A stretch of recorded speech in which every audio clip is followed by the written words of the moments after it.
everyone! This is Remleiz from 40k Theories, and welcome to this new episode of Adeptus Podcastus. And joining me as always is Tactica Imperialis. Hello everyone! Sorry about my audio quality, I realised how bad it was on the last episode.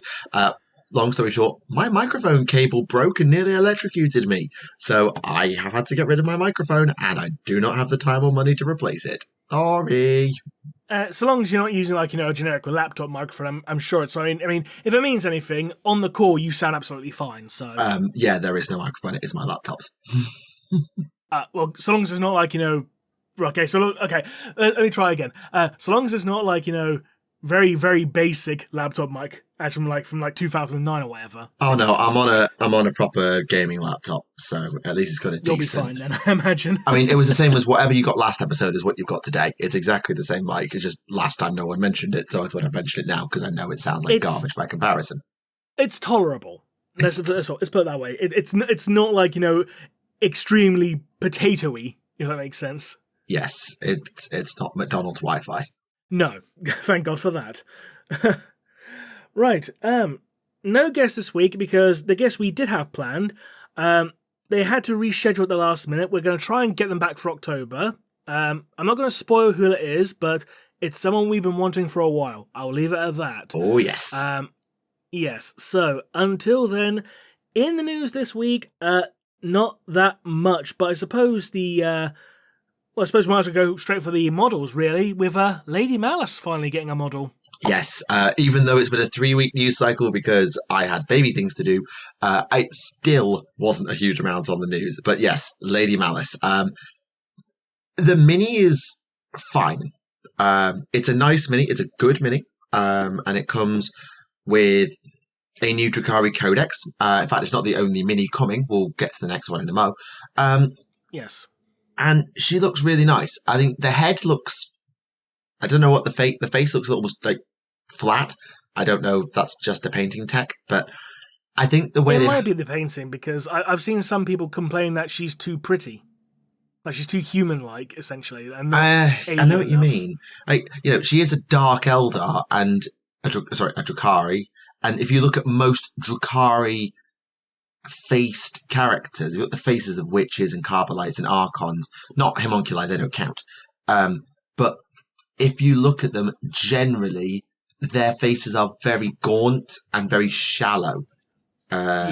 By comparison, even to other Eldari. She feels more like you'd see what, like an Eldari Corsair princess, in terms of, she looks healthy, which for a Drukhari is saying something. Yeah, I mean, I think her skin tone on her artwork conveys it a lot better. But again, I've seen people complain about the artwork, but that's a different issue altogether. But I think if the model was painted with that skin tone, it'd look better. Not saying it's a bad model. No. It's just saying that because of the face being too peachy, essentially, it's not gaunt. It's not pallid enough for a Drukhari, because Drukhari are meant to be quite pallid, aren't they? Among other things, yeah. But if we take that to one side, because that's a painter's choice, and put that to the side, the mini is really quite clever. And I like the fact that both her hair braids and her fan both have this silvery grey running into green, because she's obviously the leader of the cabal of the poisoned tongue. So that's a fan of knives, as it were. And the poisoned tongue are known for using poison, deception, and trickery. So the fact that she's even got poison in her hair, kind of like Lilith Hesperax put barbs in her hair to attack with, same sort of a similar a motif there, which I kind of approve of. And it also comes with an alternate face if you don't agree with it, because you can just cover it with a face mask like she's Kitana from Mortal Kombat. A veil, I think the term is, isn't it? Yes, sorry, a veil. I should get my terminology correct. In which case she's Melina, not Kitana. Kitana had one. Kitana did have a face mask as opposed to a veil. Yes, that's where I'm getting confused. At least depending on the iteration. But yes, I think the only thing that's I don't know if it's missing, or I think more attention could have been drawn to it, is the crystal heart. So the story goes, but this is from 5th edition, so we're going back 15 years here. I know, fucking hell, 5th edition was 15 years ago. The story goes that Malys met Chegarak or some other entity within the webway, bested it in a contest of some kind, and was rewarded the creature's crystalline heart. Now, whether you believe it's Chegarak or not doesn't matter.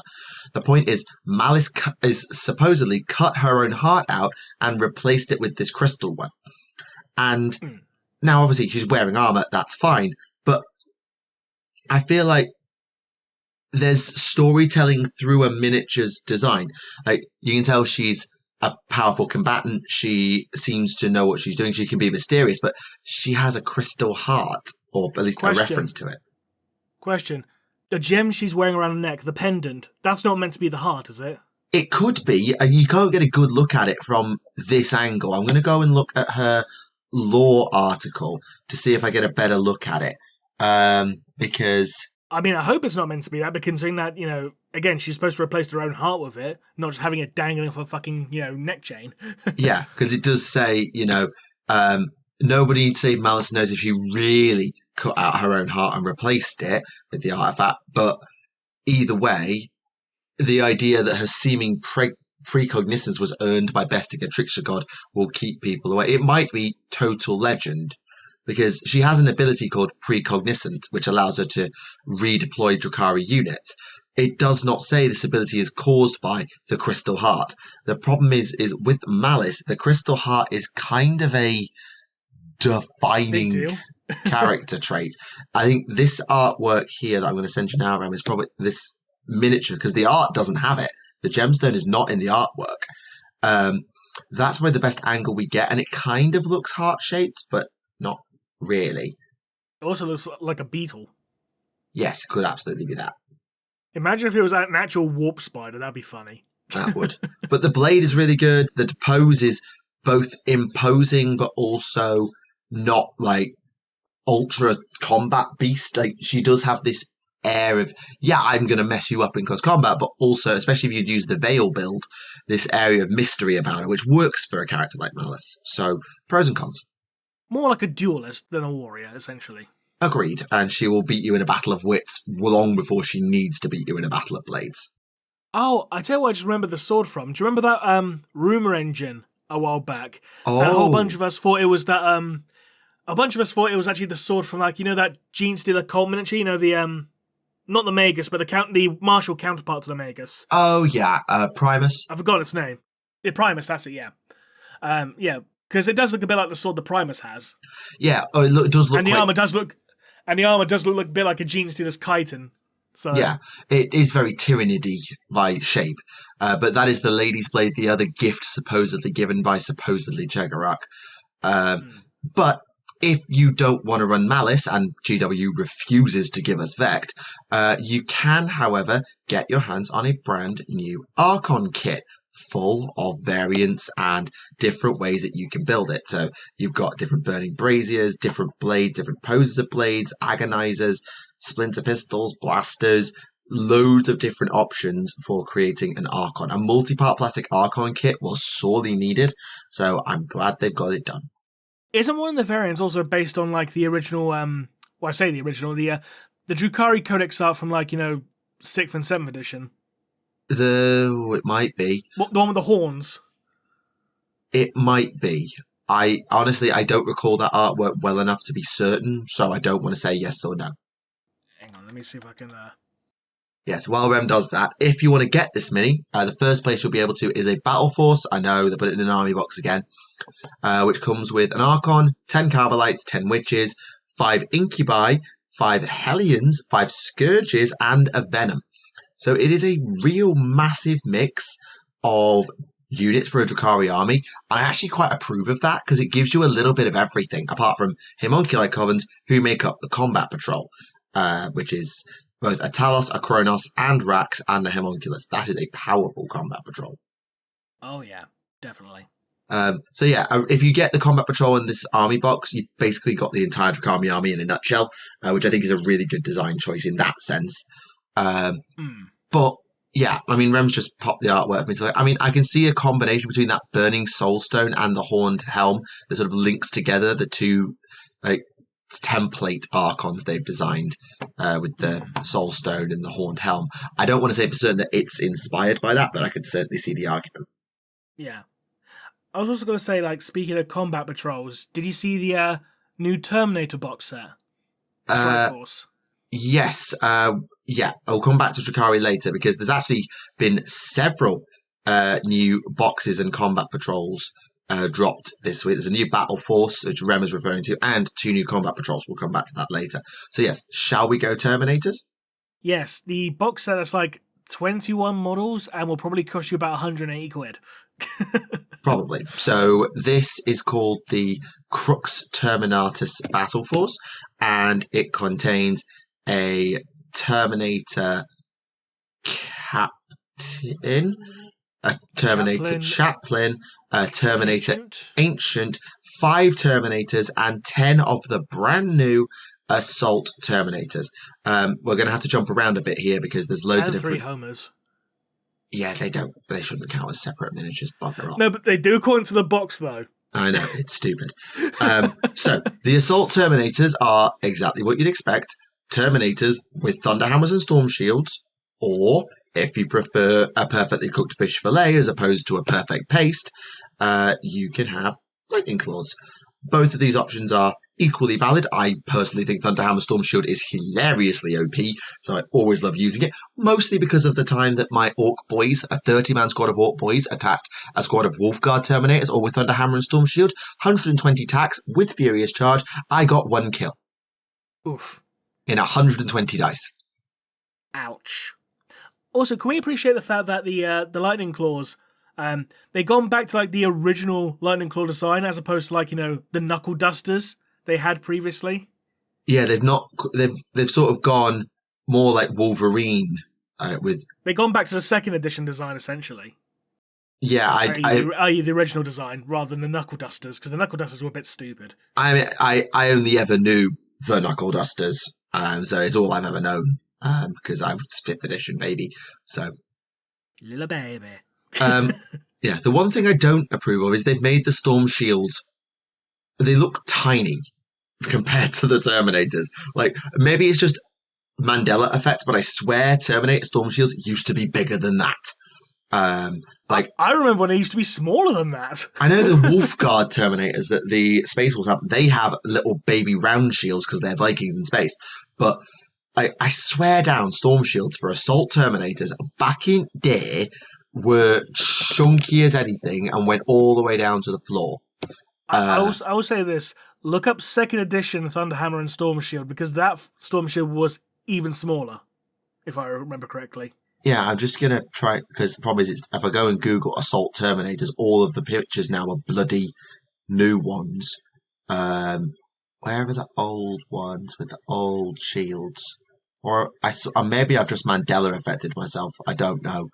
But I feel like they used to be bigger. I really do feel like they used to be bigger.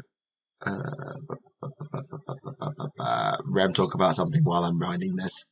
The funny thing is, I think you're right, because I just found like a Reddit post of someone's Terminator Sergeant with a Thunderhammer and Storm Shield. I'll just post it in the chat for you, Neve. And you are right, like the previous one was bigger. It looked more like a tower shield. Yeah. Judging from that one, at least. Yeah. I know the Deathwing Knights had like massive shields. They had like, big kite shields, didn't they? So... But, like, I'm still trying to find, like, the 2nd edition Thunderhammer and Storm Shield, because that was tiny. Yeah, and actually, while I've been scrolling down Google Images, someone actually kit bashed their Assault Terminators to have Roman shields. So, sorry, I'm nicking this off Reddit as well. I just want to show you this as well, because I think it's really cool. That was not what I wanted to do. You just sent me Bing. I sent you a fuck off link. Instead of a link as opposed to the actual image. There we go. With the Roman cohort legionary shields. That's fucking cool. Yeah, that is cool. And appropriate for the Ultramarines, let's be honest. Yes, it is. So yes, I'm not Mandela affected myself. Sorry for getting on a sidetrack comment. Because we're not even done with the Terminators. Because there's also the Ancient variant, so the Terminator Ancient, and this guy is exactly what you'd expect. It's a Terminator carrying a giant... Oh my god, that's Did he? Yeah, I told you it was tiny. Yes. What is not tiny is this giant fuck-off banner that they've decided to give the Terminators. I like the fact it's got the Crux Terminatus on the badge, on the banner. I think that's a neat touch. So yes, if you really, really, really, really want to run a First Company Smash Force, you have an entire dedicated box set for it. But let's be honest, at this point, you've already got Sternguard, and you've already got Terminators from Leviathan, and a Librarian, and a Chaplain, and a Captain, probably. So this is just massive extra icing on a very, very large cake. Have you noticed that all the bare-headed helmets as well have all got massive chin straps? They're not chin straps. It's almost like the faceplate is detachable, and that's the rest of the helm. Like, the helm is a two-part helm. There's the It's a three-part helm, because there's one that's got like the half, like part of the bottom half of the Terminator helmet as well. So it's like the breather mask. Yeah, there's the rebreather, yeah. The chin, the breather, and then the faceplate. Granted, never actually built Terminator armor, so I wouldn't know for sure if that was how it was designed by Chapter Surfs, but whatever. Yeah, it seems... I don't know. It just reminds me of, like, Rhinox's beard from Beast Wars. I mean, do you ever see Beast Wars when you were a kid? Nope. Sorry.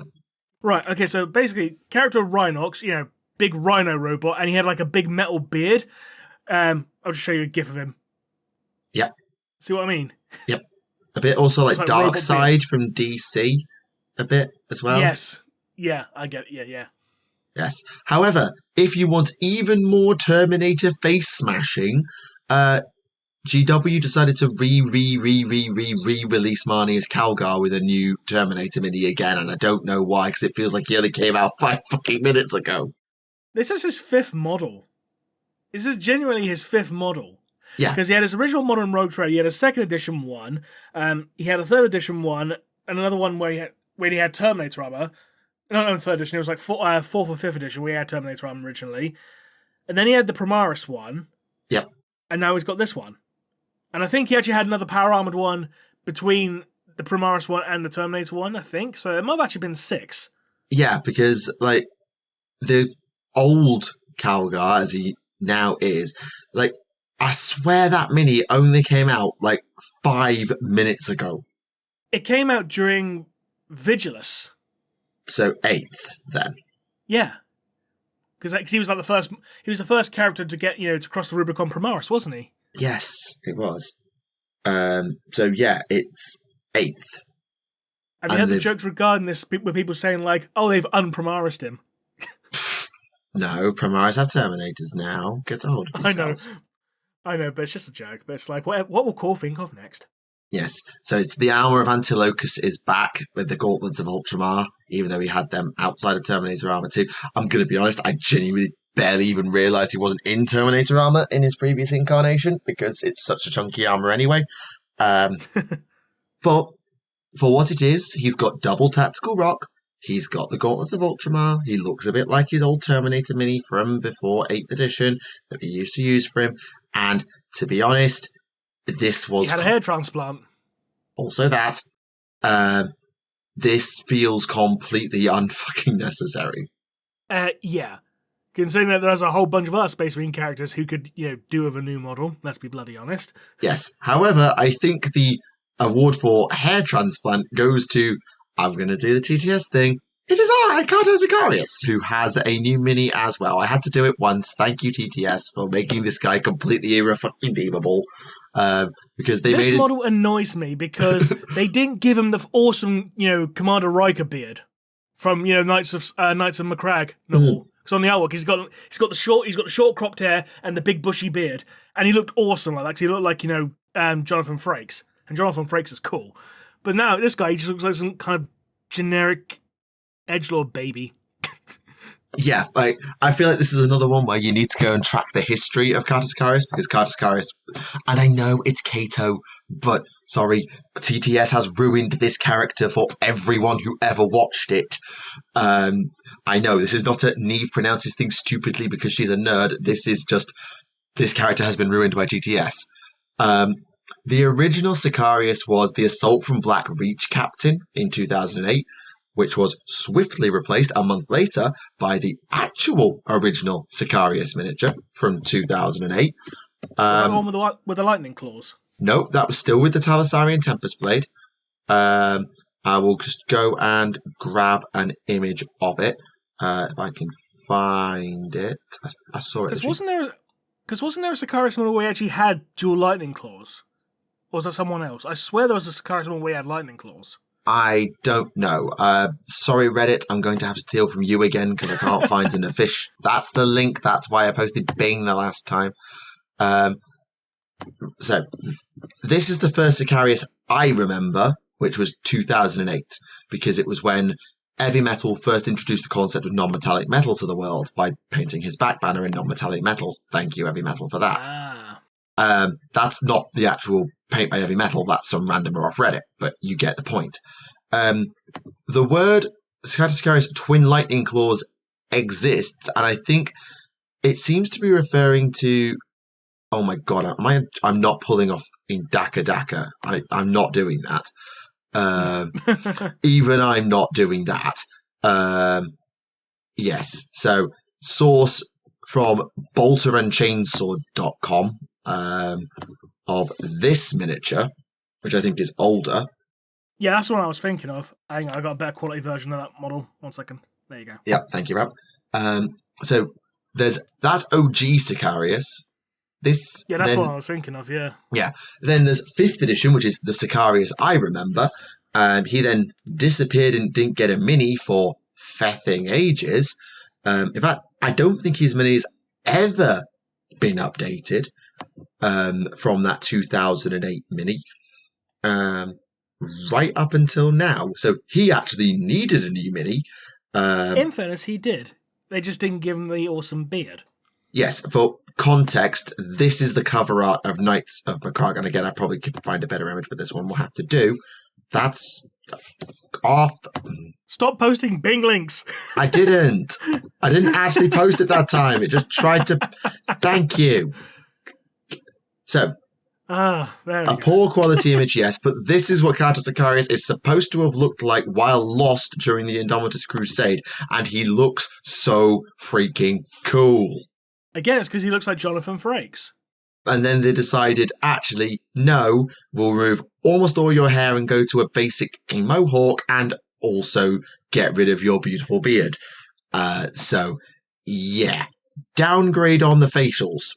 But, having said that, the mini is fine otherwise. He very much looks like he walked straight out of the Horus Heresy with that armour.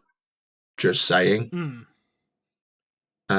Is there any other build options, like a helmeted head or anything like that? There's only shouting and not shouting.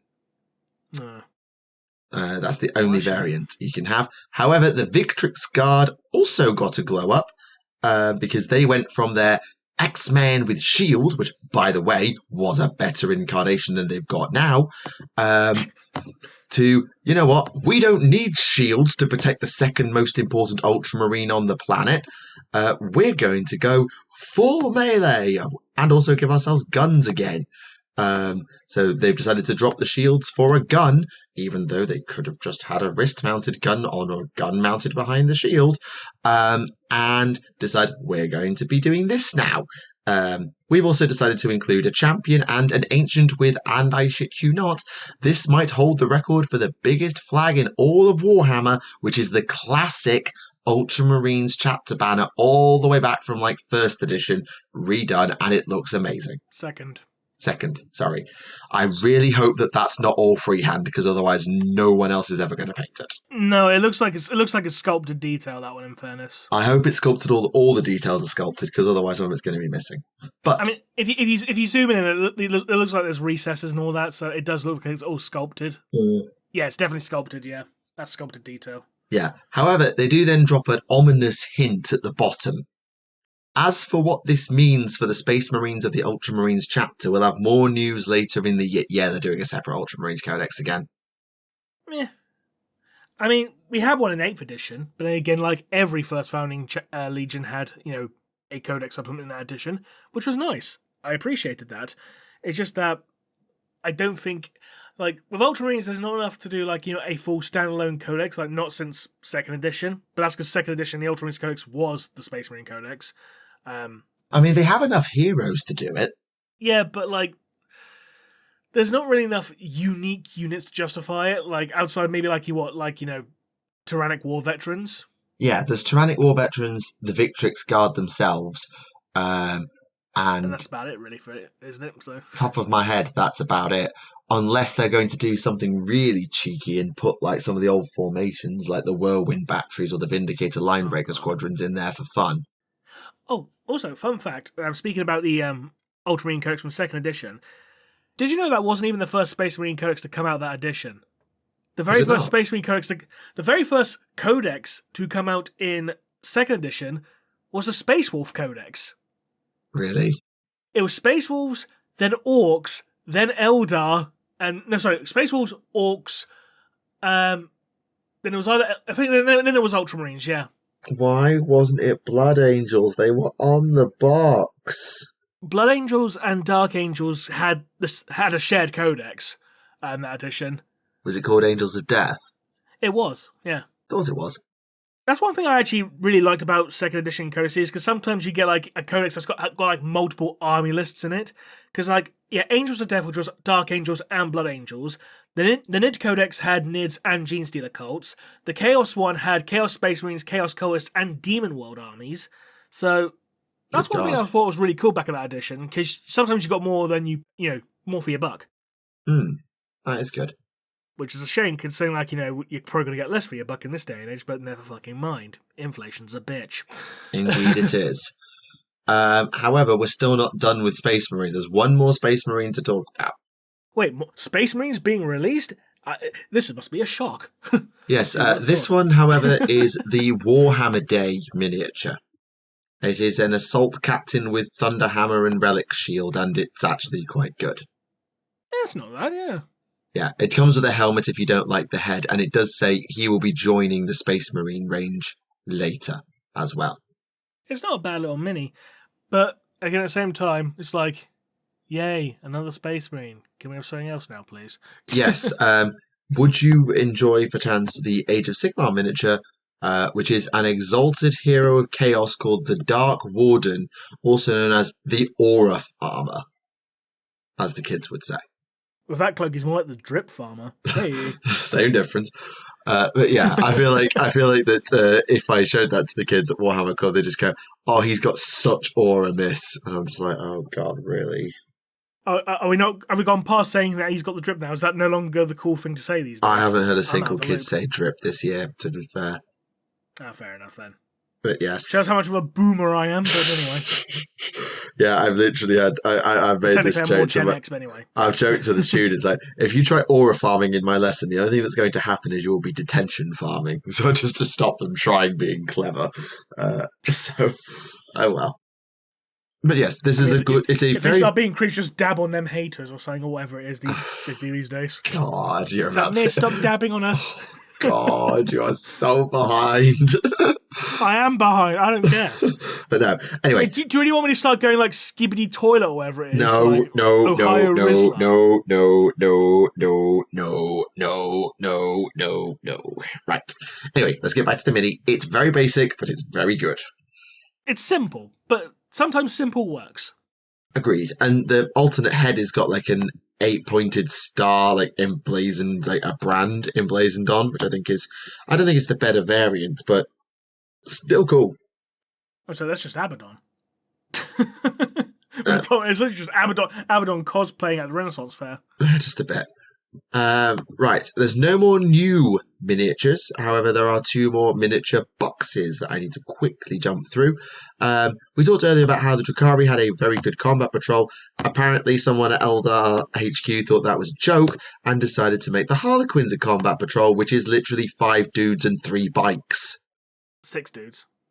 Okay, yes. So 7 dudes. So yes, you've got a troop of 6, a solitaire, 2 of the Skyweavers, a Star Weaver, and a Void Weaver. So you've got a transport, you've got a gun tank, 2 jet bikes, a basic unit of infantry, and a combat boss hero. That will probably be a half-decent army to fight, because speaking from experience using Iversa Assassins, which are probably the closest thing to solitaires that I can relate to, they do hit like a truck.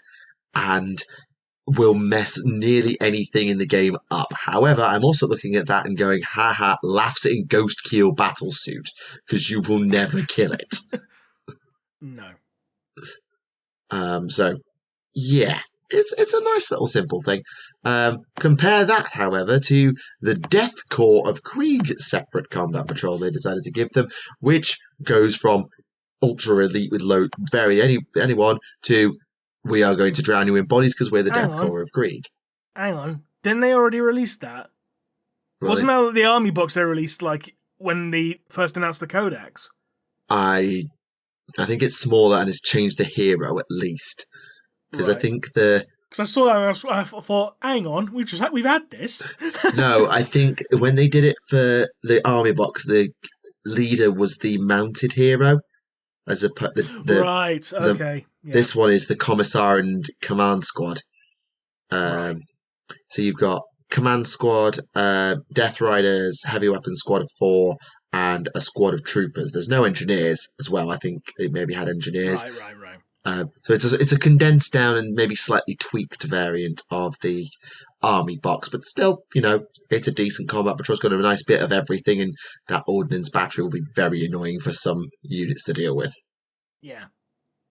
And now we're out of miniatures. I was going to say, moving from Death Corps, but sticking with the Imperial Guard, kinda. Did you hear the latest news involving the world of Mordia? Mordian, isn't it? It's actually Mordia. Then why does it say Mordian on the title of the article? Because Games Workshop can't keep up with internal consistency. Okay. They keep going back between Mordia and Mordian, but it's more often referred to as Mordia.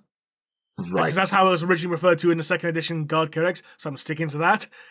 Because, just for consistency's sake. And besides, Mordia makes more sense for a planet than the Mordian.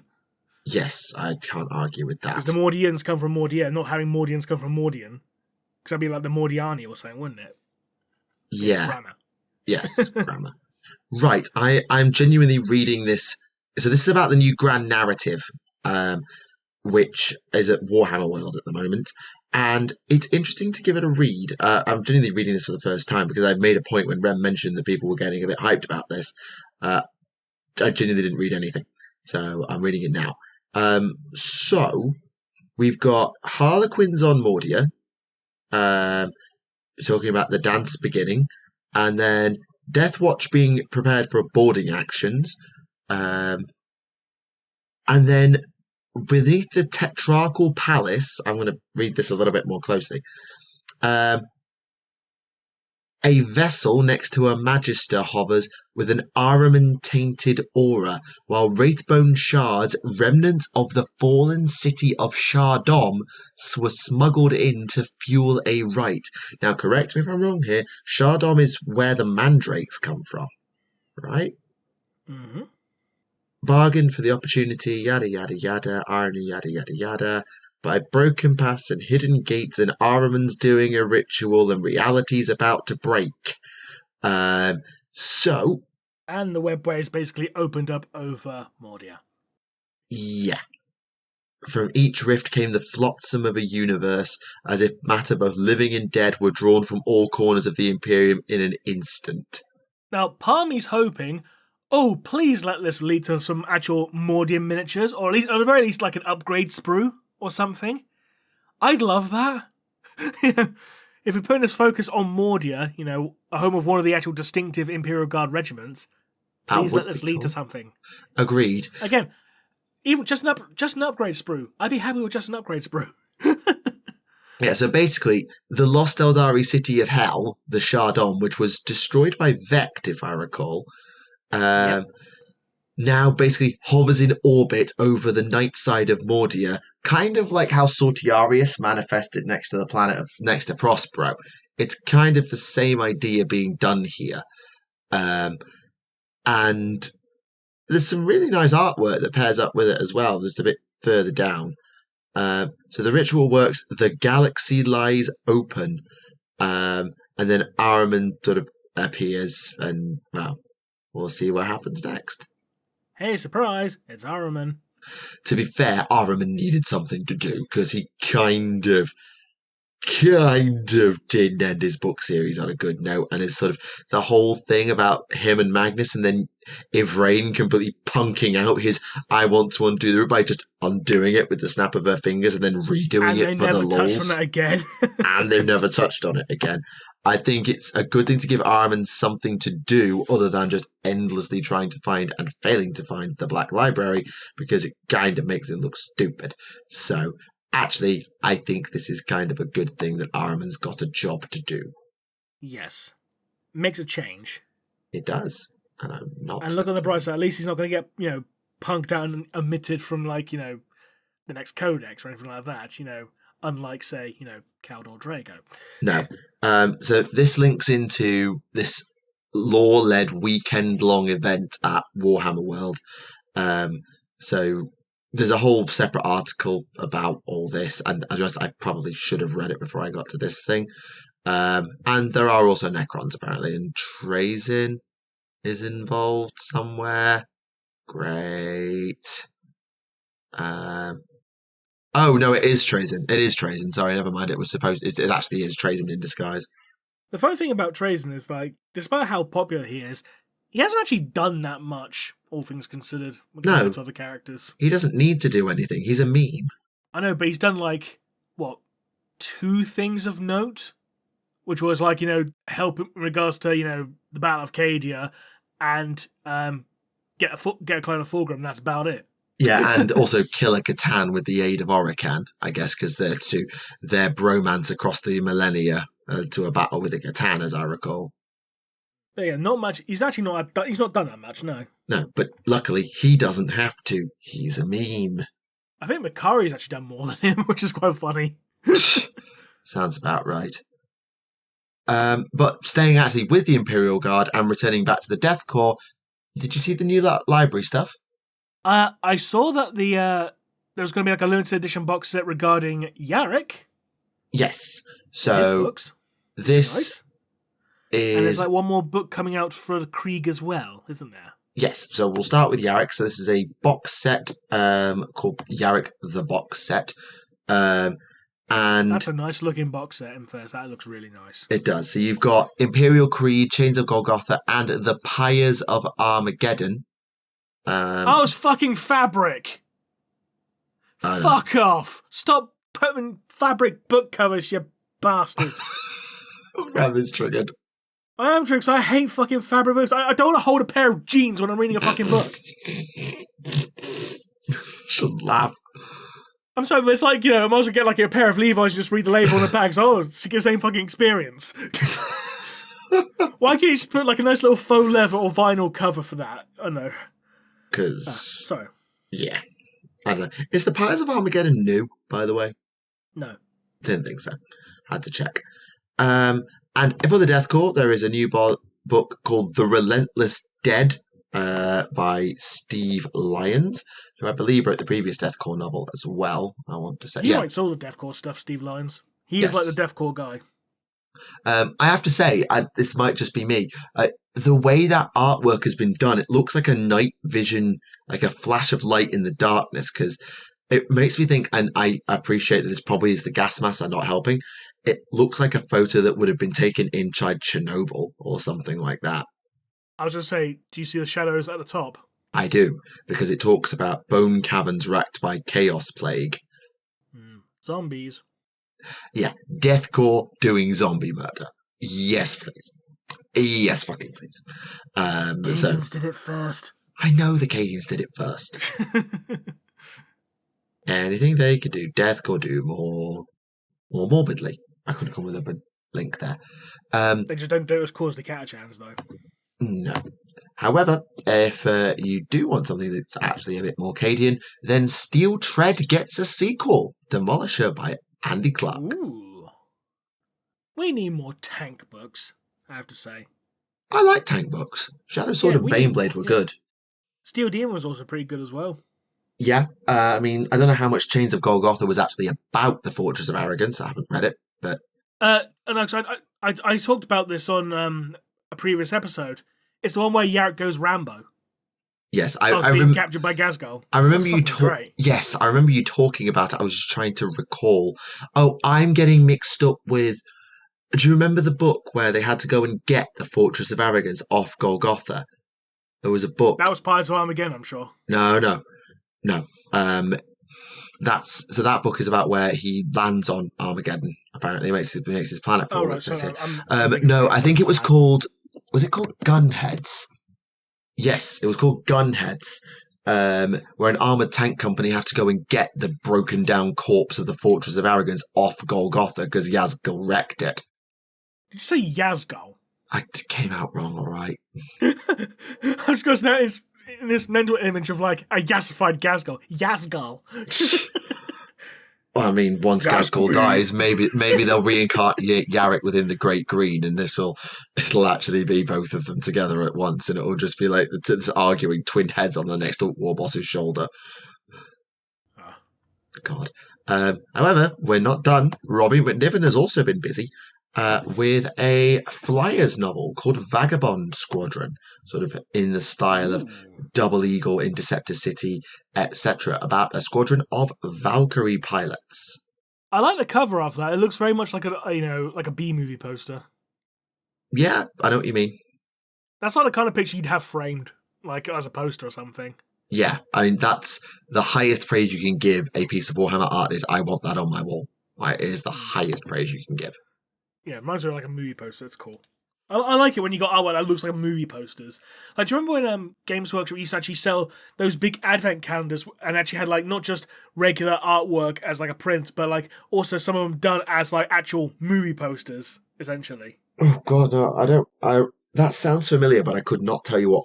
I could give an example of one.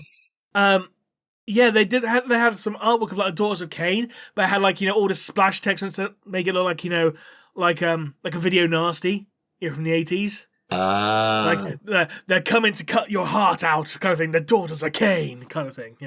Classy. Yeah. That just about covers the news. There's one thing I do want to touch.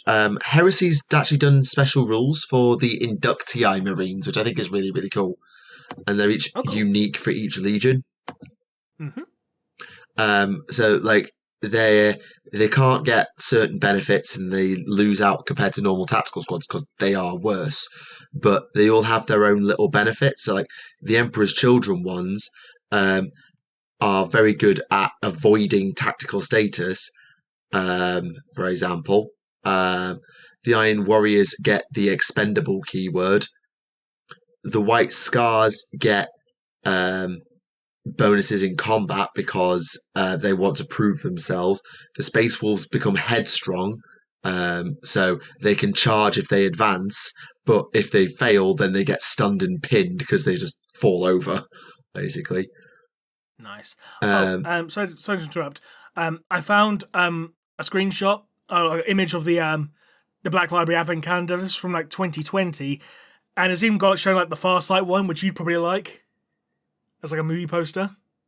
Why did no one tell me about this? I didn't realise this was a thing. I want that now. And see what I mean? So it's also got a Daughters of Cain one in the back. See what I mean? It looks like a video nasty. Yeah, I know what you mean. Or like a Grindhouse flick or something. Something like that. What? How did I forget that? I mean, I was never buying one. It was too expensive, but still. I mean, it was 5 years ago. What do you expect? Yeah, all right, fair enough. I think you'll like the Night Lords Inductii unit, by the way, because they get an ability to just basically do stab you in the back attacks at the end of every turn. Nice. And they all get unique melee weapons called Killer's Blades that can penetrate armor and have precision murder rules. The Blood Angels ones can eat the dead. The Iron Hands ones get special augmentations. The World Eaters ones are just fucking insane. The Death Guard ones never rout. The Thousand Suns ones are not psychic because, well, they get a basic psychic power, but they're also unattuned, so they're actually shit at it. The Word Bearers are trying. The Word Bearers get empty vessels, which means they get the Malefic type and feel no pain because they just want to summon demons into them. Salamanders get special war gear. Raven Guard move instead of getting pinned, and Alpha Legion can't be shot on turn 1. It's just each Legion That gets sounds broken, that last one. It's a basic Can't tactic. get shot at. It's a That sounds basic. broken, though. It's a basic tactical squad. Yeah, I know, but they can't be shot on turn 1. That still sounds a bit broken. I mean, it's nothing special. I would expect. I mean, Heresy players will tell you if it is actually any good, but it is. They're literally just basic Ultramarines. They can't have any unique weapons up outside like a combi weapon. But even so, it is quite fun that each of the inductii are given their own place. They're not Raptors for the Raven Guard. I wish they were the Raptors, but they're not. But even so, I think it's quite cool that they've added that little bit of lore in and given unique rules to each legion, because they could have easily done something lazy, and they didn't take the lazy route. So credit where it's due. Yeah. Fair enough. There is an article about the drukhari rules, but like it's just oh yeah, pain tokens. Yes, we know about pain tokens. They have completely changed, but who cares? Oh yeah, there's also a shit ton of stuff for Space Marine 2 being released, apparently. Like gift boxes and prizes and all this stuff. Oh, I know there is an update coming out for Words of Vengeance. You know, the Typing of the Dead version of Bolt Gun. They're doing an update, a free update, which is going to add like about 3 new levels. Oh, nice. That's nice. And the game itself is free, so can't complain. It's always nice when you get like a free game that we're going to actually give you actual substance to it by giving you free shit. Yeah, okay, go for it. Yeah. There's also, we've got a little bit of time. There's a nice little article that they did, which is Necromunda themed, about the Munitorum armored container and 12 different ways to kit bash it in funny ways, which I think is quite cool. So there's like an Ash Wastes trading post that looked like it came straight out of Fallout, a meat monger that folds open to show a butcher's shop. I like that. Cargo from Katachan, it's just overgrown with shit. I think is funny. A command post on stilts. You wouldn't even know that was a container, but it is. A shanty town made of containers. Again, straight out of Fallout. Sump crab. The sump crab is great. It's just literally just a 40k hermit crab. Yeah. And someone even converted it into a bloody a flyer, a cargo lift hauler, which I think is hilarious. That's cool. I like that. That's really cool. Yeah, there's just some really cool little conversions. I just wanted to draw attention to that article purely just to get your attention, because it's Necromunda themed and there's been no Necromunda for a bit, but also it just looks cool and I think it's good to inspire conversions. Speaking of which, Armies on Parade is around the corner, so hurry up if you want involved in that. Yes. So that's just a quick one. Fair enough. Right, have you had a chance to read anything as of late? I made it about 2 chapters into Anvils of the Heldenhammer, whatever it's called, and have not had time. I bought a bunch of books ready. Like, I bought the last Dawn of Fire book, and I bought a couple of others. I'm ready, but I just have not had a minute to breathe since we went back to the new school year. I have not had a minute to breathe. That's fair enough. That's fair enough. I am reading something, but it's for the Patreon supporters at the moment, so I can't really talk about it right now, I'm afraid. Okay. Yeah, sorry, nothing from me this week, I am afraid. Well, it happens. But having said that, I mean, there's that many books, and I think it's one of the things that I'm really proud of with this show is that we've managed to just make books part of what I know. We're both lore people at the heart, as much as we enjoy the game for what it is and the minis. We're both people who are really fascinated by the story, and I hope that we've been able to inspire the viewers to read stuff for themselves. I know that I rely on you to read books for me because I ain't got time to read that many, but I know that I hope the viewers have got something from doing the books and learned something, and also get some interesting insight, because you especially have been so far around the block, you've learned everything under the sun. So well, I wouldn't go that far, but well, it feels like it, because you can literally call anything up for Quizcastus. So that's just due diligence when it comes to research. Okay, True. Well, here's an idea. If you could recommend a book to the listeners that they may not have read, like a more of an obscure book, what would you recommend? Ooh. I'm probably going to pick a Sigmar answer and a 40k answer. Um, Yeah, one pick of two answers, yeah. one of the 40k books that has stuck with me, and I always remember reading it because it really changed how Warhammer books were written for me, was, I've mentioned it a few times on the show before, Firecast by Peter Feyerabari. That's a good book. Because it takes the standard formula of, oh, look at the Imperials being badass against the filthy aliens or the evil chaos, and actually completely flips it on its head because the Guard are no better. And it puts them in an unwinnable position against an unbeatable foe, and they don't just heroic play their way out of it. It gets dark and it gets dirty. And that, I think, is a way of illustrating a different side of 40k that something like Hell's Reach, which is the first book I properly read, doesn't do. Like, again, impossible odds, but you win through heroism and being a hard ass, and you don't even win, cough Grimaldus. But it's a different type of story. On a Sigmar perspective, I will never ever stop shilling for Court of the Blind King, but I feel like most people are aware of that one because it's quite old at this point. So I think that I would honestly take the time to read God Eater's Son if you want a perspective of not a Stormcast. Like, it's got Stormcast in it, don't get me wrong, but you get to watch what happens to the mortals in the mortal realms when Sigmar's not directly around. So we're away from cities, we're amongst the chaos wastes of Akshi, and it gives you some real insight into the way the mortals think that aren't chaos crazed lunatics. And some of them end up being chaos crazed lunatics, but even so. Alternatively, Gloomspite by Andy Clark is really, really good because you get to watch a Gloomspite invasion happen in real time from the perspective of the humans, and it's fucking terrifying. In the sense of you visualize what's going on and how it's written. Andy Clark does an amazing job, and it's really, really good. So, also, you could just read any Greenskin book ever because most of them are hilarious. Fair enough. What about you? Because you must have an archive of all these ideas.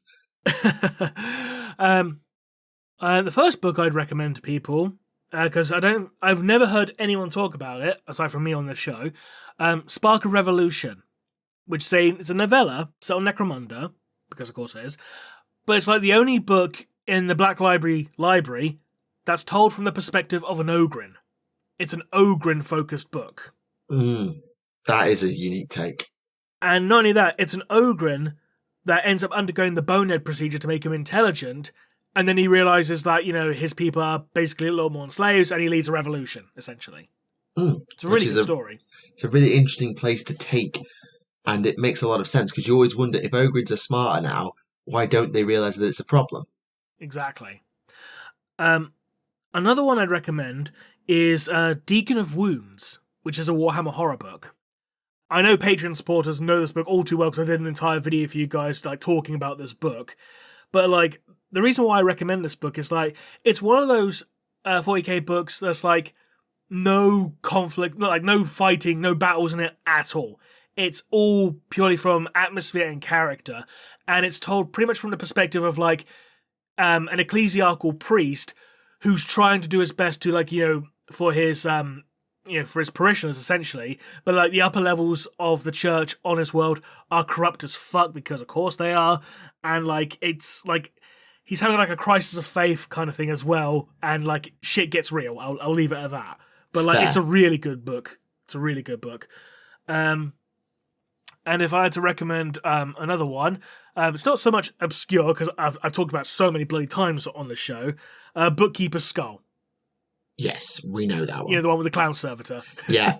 Again, I don't need to mention anything else. Clown servitor. That's all you need to know. But again, it's really good. I feel like the Warhammer horror books in general are very overlooked rather. They're overlooked. Hardly because they weren't promoted very well. No, I mean, you'd think around this time of year, with Halloween coming up, you think they make more of a focus on hey, let's try and push it for the Halloween season. Let's focus on the horror for a bit, kind of thing. They did not. They didn't. No, I mean, we're going back to the whole, like, it's October, Fiends of Slanesh. Again, I know I made that joke a lot, but it just stands up how stupid that decision was from Games Workshop's part, let's be honest. It's the year of chaos. Here's more Ultramarines. Yeah, exactly. So they're still doing it. Yeah. I mean, I'd even go as far as to recommend The Oubliette, which is another Warhammer horror book. I know the book in itself is, let's just say, it's heavily inspired by Hellsing, the manga and the anime and all that. Yeah. Just replacing a vampire with a drukhari mandrake. But, like, again, it's a really good book. Again, it's because, like, it's focusing on stuff you don't really hear about that much or focus on that much, in 40k in general, because it's like, it's told from, like, like, the perspective of a planetary governess, kind of thing, which is not something you'd hear from that often. Yeah, you normally get them as like a side character or a villain, that kind of thing. But like, when was the last time you had one as the main character, kind of thing? Basically never. Exactly. It's always nice when you get some books focusing on a unique perspective. Agreed. Where being like an ogrin or a priest or a governor, that kind of thing, or even a grot in the case of the Gazgol novel, because that's focused pretty much from Makari's point of view, essentially. Agreed. But I wouldn't really call that one obscure because, it's fucking Gazgol. Yeah, absolutely. And I think there's always an argument for, yes, read what's come out that interests you, but sometimes you've got to look a little bit more into the archives because there are so many interesting books buried back there. God, yeah. And I think what I've found is when you look back, you'll find something obscure. But also, when you look in the recent stuff, sometimes Black Library doesn't promo certain things as much. Like, take Elemental Council. Elemental Council was very well promoted, and people knew about it, and people read it, and people knew about it. I said the same thing twice there.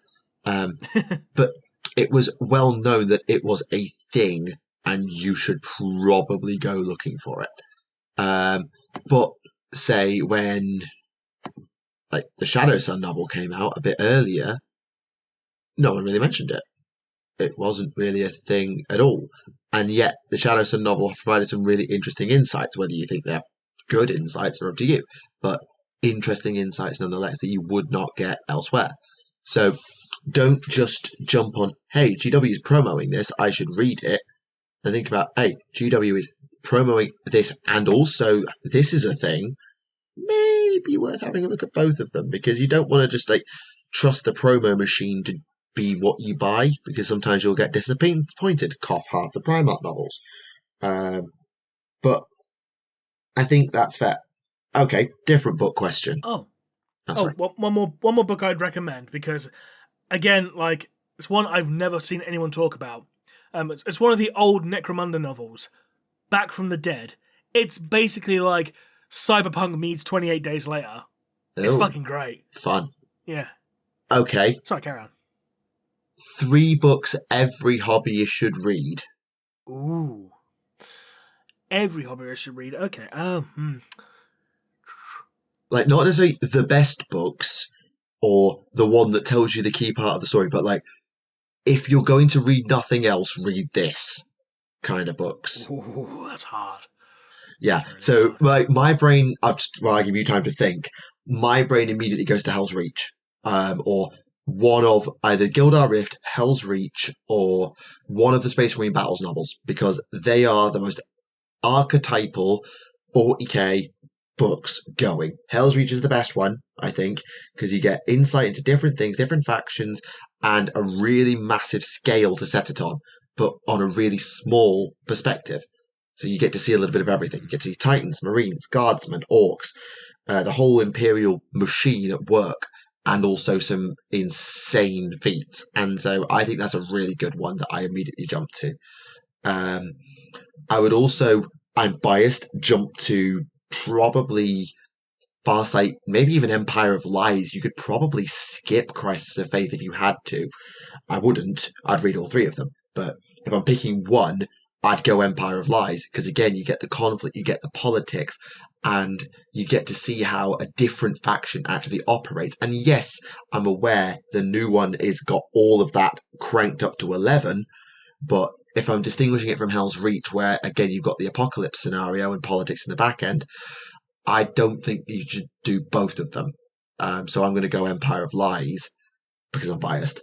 And I think the other one, it's probably a guard novel, and I'm trying to think of which guard novel is the one I'm thinking of, or whether to go with something a bit more niche. Or do you go basic and go Galaxy in Flames and Horus Rising and False Gods? Because I feel like everyone should read those just so they understand how the Horus Heresy came to be and why it's so important. Oh, God, there are too many good ones. There are too many good ones. Maybe even Court of the Blind King from the Sigmar side because of what it does. I don't know. There's loads.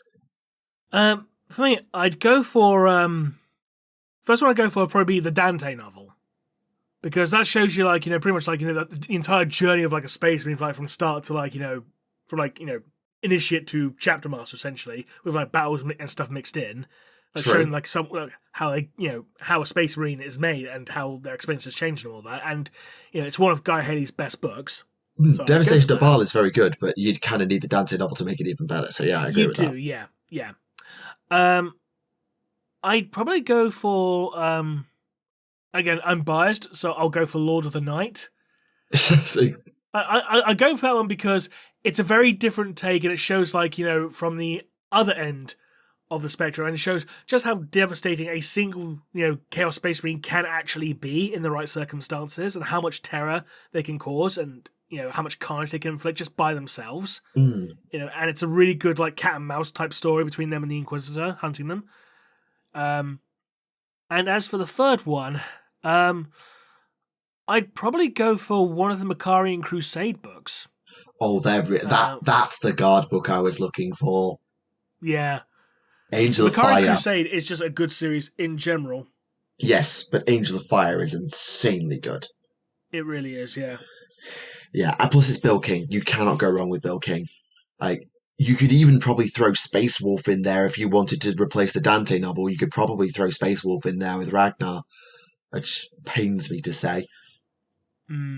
But yeah, God, Black Library we completely skipped over basically almost the entire work of Dan Abnett there. We've not even mentioned any of Dan Abnett's. Well, actually, no. Is Lord of the Night Dan Abnett? No, that was Simon Spurrier. I couldn't remember because I know the Night Lords got passed around a bit, so I couldn't quite remember who did what. Because I almost expected you to, when you said about bias, I thought you were going to go Soul Hunter. That was a close second. Fair. I really did think that, so that's fair. But yeah, there are loads. So, okay, comments, there's your homework, which is the two questions Rem and I have put to you. So, things that any hobbyist should read, and something niche that they should give a look to if they want something that they haven't seen before. Comment your ideas below, and we'll maybe shout out a few next time if we can remember. Shall we move on to questions then? Yes. My God. Sorry, I've just read the AI-generated video summary of the last podcast, and it's I'm sorry, what? Yeah, if you go on the podcast, if you go underneath the description, just to the top of the comment, there's an AI-generated video summary. Oh, God, really? Really, really? Right, what does it say? It basically completely steals the description. So mine says... That's pointless then, isn't it? It's the AI-generated video summary is literally just what we said. It's yeah, that's AI in a nutshell, just steals shit and claims it's its own. Yeah. Yeah, covers the Dawn of War 4 announcement and a new Horus Heresy novel, which, that's the top of the description. Expect insightful commentary and engaging banter. Okay, apparently we're engaging. And, well... apparently so. Apparently so. Dislike just because of reasons. Actually, I'm not bloody clicking reasons. Okay. Sorry, I was just going to look at questions and I read that and I was like, oh my God, really? That's a thing under our bloody videos now? Apparently so. Why can't we turn this shit off? I'm going to be honest, coming in from it as a physicist, I actually really do get AI, and I understand how AI works, sorry. But I get the appeal of AI, and I actually think AI has a real place in the world. But just writing a summary of a 2-hour podcast. That's what the fucking description is for. Like, why are you making content creators lazy? For one, you're making content creators lazy because they get an AI to write my description for me. And just, what's the point? Like, if a person wants to know what's in the video, they can watch the video. That's the point. I will not let an AI tell me, oh, this is what this video is about. No, I don't need a back cover blurb to my videos that I'm already clicked and decided I'm going to watch. You don't have to tell me. So I see the use cases of AI. Like, we use it in software, we use it in predictive mapping and all these things, and it can be really, really powerful, but just leave it out of creative spaces, I think, is just my take, and I'm going to stop there. I know I'm not exactly saying something that's going to get me cancelled, but just leave it out of creative spaces. Because I feel like Oculus sums it up best by just ranting about the AI slop content creators who just don't do any work. Yeah, especially after that whole... No, I'm not going to go into it now. We're going too far off topic. Yeah, sorry. Sorry, that was just... yeah, sorry, stop. Okay. Questions. So these are from the last episode. I think we did questions the episode before. I think we did. We did, yeah. Yeah, we did. So there's not many, but a few.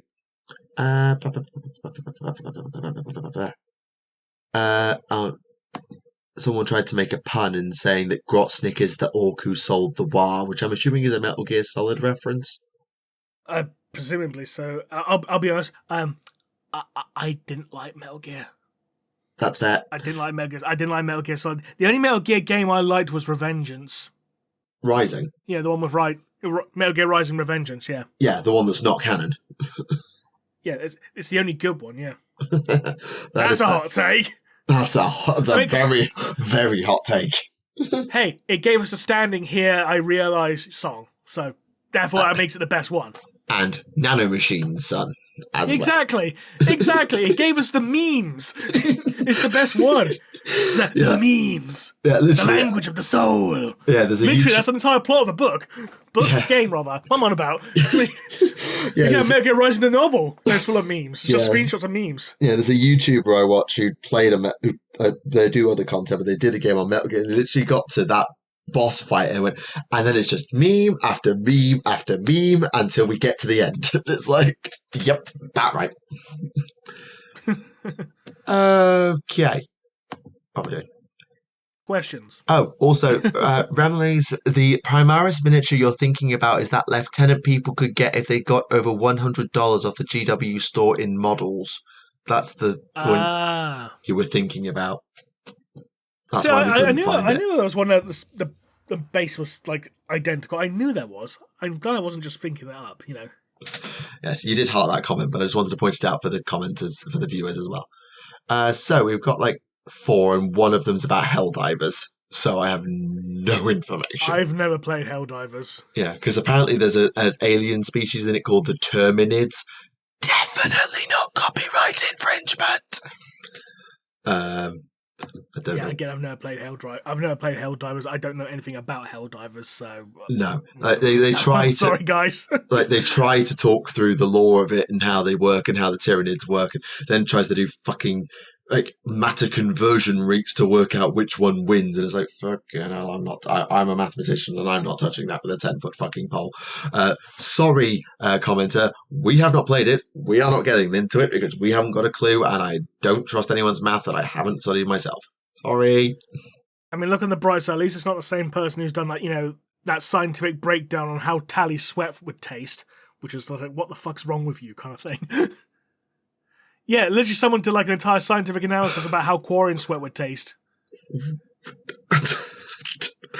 Because there's no bacteria on Rannoch or whatever the reason is, so they don't have like, well, I don't know, but yeah, that's just like, what the fuck's wrong with you, internet people? Get off Reddit and touch some grass. I like Mass Effect. Don't get me wrong, I really like Mass Effect, but what the fuck? Yeah. Anyway, we all know Liara's the best girl. That's a hot take as well, because I know a lot of people like Tally. But anyway. Oh, God, yeah. Anyway, way off track, because then people will be asking, which is better? Who would win a fight between the Reapers and the Imperium? And it's like, fuck off. The Reapers. No, the Imperium has macro cannons. Anyway, so it's 11th edition next year. What are you looking forward to and dreading the most? Price increases. As fucking ever. Also, the fact that Tyranids are going to have been defeated by the end of 10th because they never let things parry over from one edition to another. Do you reckon we'll get another time rewind thing again? Let's go back to 8th or go back to 7th. Yeah, we're going back to 3rd. Yeah, 3rd Warhammer again hasn't happened yet. God, going back to 2nd. War for Pacina hasn't happened yet. God, I do wonder where they are going to go next because, the Tyranids are such this massive threat, and you can't just say, oh, the Tyranids are held in a stalemate. The Tyranids don't do stalemates. Like, the longest stalemate they've ever had was Octarius, and even that was only a few years. The answer is simple. Warhammer 40,000, Andromeda.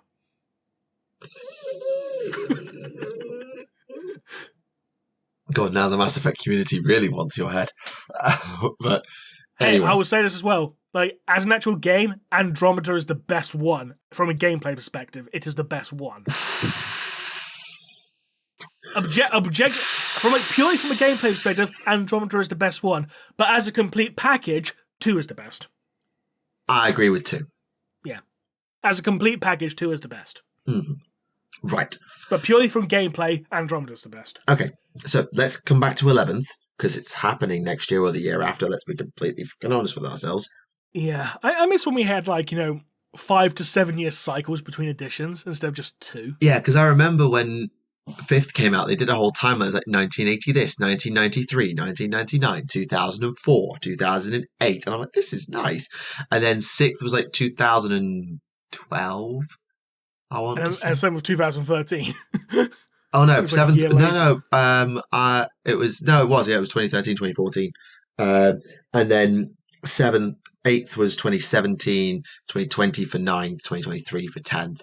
Granted, I was hoping that Old World would give us an extra year so that we could go for a 4-year cycle, because that's less bad.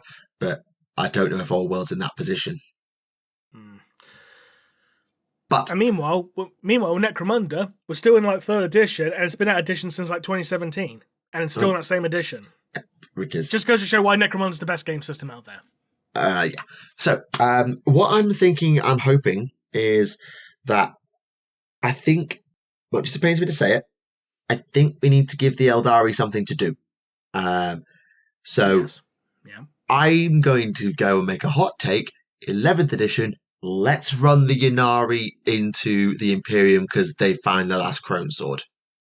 It'd be interesting to explain how they got that from the Palace of Slaanesh then, isn't it? Oh shit, yeah, it's in the Palace of Slaanesh. Yeah, I was going to say, it's bit hard, because they kind of realised they wrote themselves into a corner. It's oh shit, we can't actually do the storyline because we're not doing the end times anymore. So, yeah, you can't get it from Slaanesh. Okay, new plan. A Demon of Slaanesh. Actually, idea. If they go by the fan theory, that Fulgrim is now armed with the last Crone Sword, and then Ynnari get it from Fulgrim after facing him in battle, that could be interesting.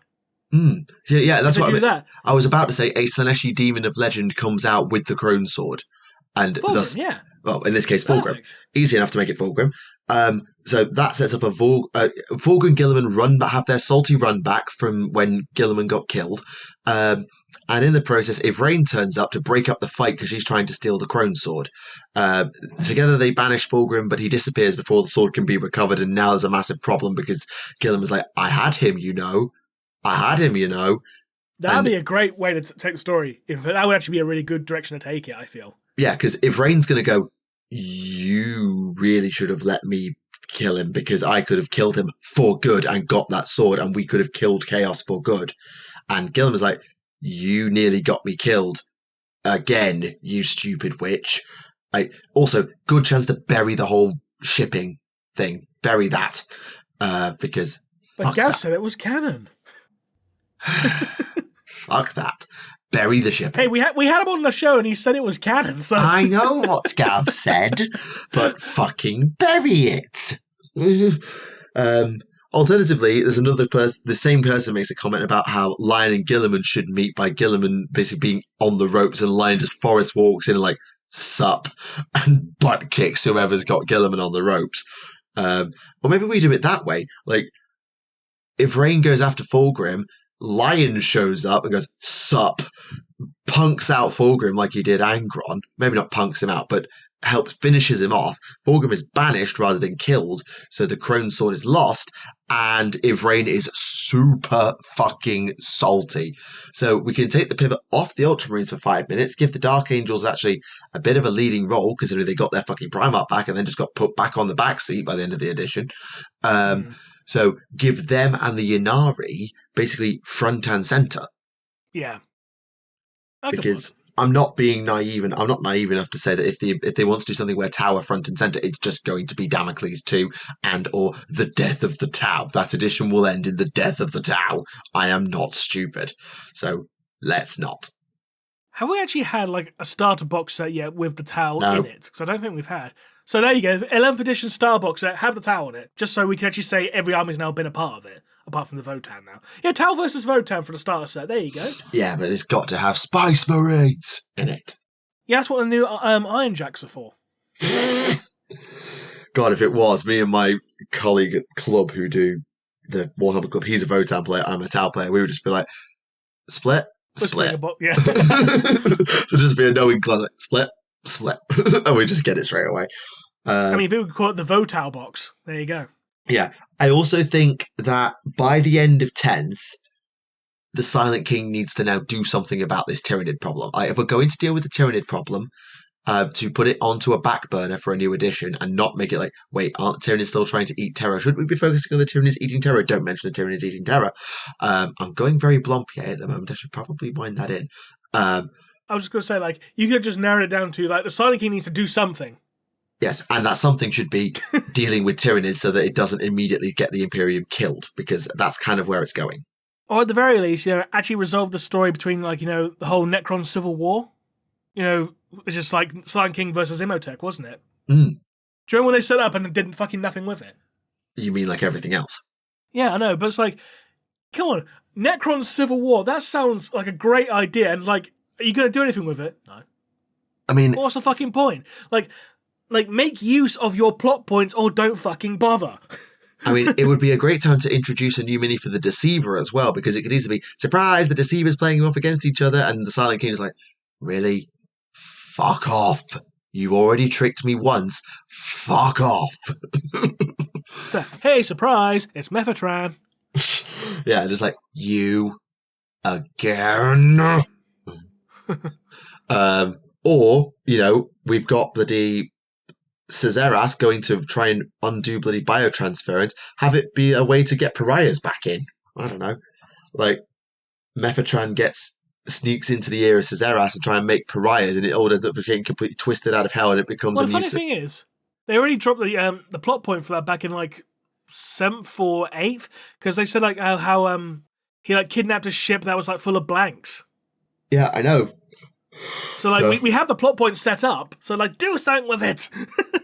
Yeah, there are so many plot points where it is just do something with it. And honestly, I think this is why Warhammer fans and wrestling fans cross over quite a lot, because the companies leave so many plot points on the table so that when they decide to revisit them, it feels amazing, but you're also like, why aren't you doing this one instead? So, like, there are so many things they can pay off. I also think they're going to have to do something about the fucking Star Child, because they've spent the entire Dawn of Fire series setting it up and putting the Star Child in play. And granted, I haven't read the one with the Silent King yet, so I don't know if they're going to do something with it. I don't think they will, because it's mostly about Necrons. They probably won't, because it takes place before Dark Imperium, so they probably won't bother. Indeed. So I feel like they need to, at some point, put the Star Child back on the table and do some... Age of Emperor. So... yeah, I think that needs to go somewhere at some point. I feel like the Tau narratively have kind of been left in a box, because it's just, hey, they have more tech. Hey, they have some more territory. Okay, cool. What's actually interesting? Oh, wait, they have a god now, and maybe they'll get Psychers. Could we actually watch a microcosm of the Age of Strife actually play out among the Tau? Because Tau's psychic potential is suddenly unleashed due to Tau Va, who knows? Or are we actually going to see... we've seen the whole Alvar Farsight confrontation now in the most recent Farsight novel, but are we going to actually get the Farsight Shadow Sun reconciliation and, well, I don't know if we want to bury or confirm that ship. I don't care either way. But, well, they have basically confirmed it. Anyway. Or are we going to get the Taurus heresy? The That is Farsight heresy. I really hope they don't do that ever. Like, Farsight exiled himself for the good of the Tau and has nothing to do with the Empire in terms of the Ethereals. He wants the Ethereals gone, but he's not going to go back and liberate the Empire from them because he knows that that's not going to work because he knows how the Tau vow works. So I just think it would be dumb. They gave him the opportunity to be corrupted in Arcs of Omen and he wasn't. Let that one go. Yeah, agreed. Next question?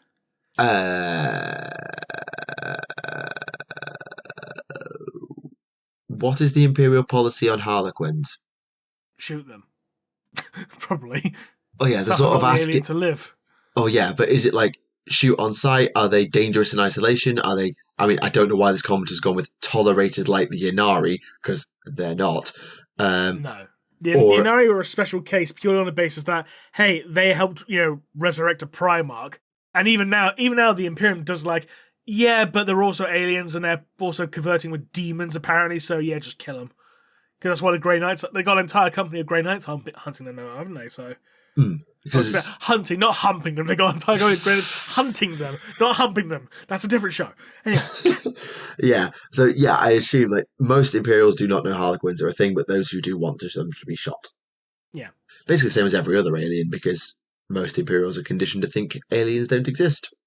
Or you just shoot them on sight. Well, that's just anything that looks like it's got a sixth finger. Yeah. The only other question is about Felinids, and I'm not sure if you even want to go there. We could try, but there's just generally not much information regarding Felinids, period. Yeah. So, do you believe that Felinids are corrupted or blessed/cursed by the Chaos Gods? There's no real evidence either way, to be honest. I mean, they're just abhumans, aren't they? They're just abhumans, yeah. We don't know if they occurred through natural evolution or through genetic engineering, so you can't. There's not really anything to say, really. Yeah, I mean, it's not. I suppose the basis for this question comes from the fact that because beastmen are abhumans and they're said to be touched by chaos, and Felinids could be seen as like a type of beastman because potential cat people as opposed to goat or cow people. But then again, you've also got lizard people and necromunda, and they're not touched by chaos, they're just radioactive. But to ask the question, did the beastmen mutation appear and then did beastmen become corrupted by chaos, or are beastmen an inherent result of chaotic corruption of humans?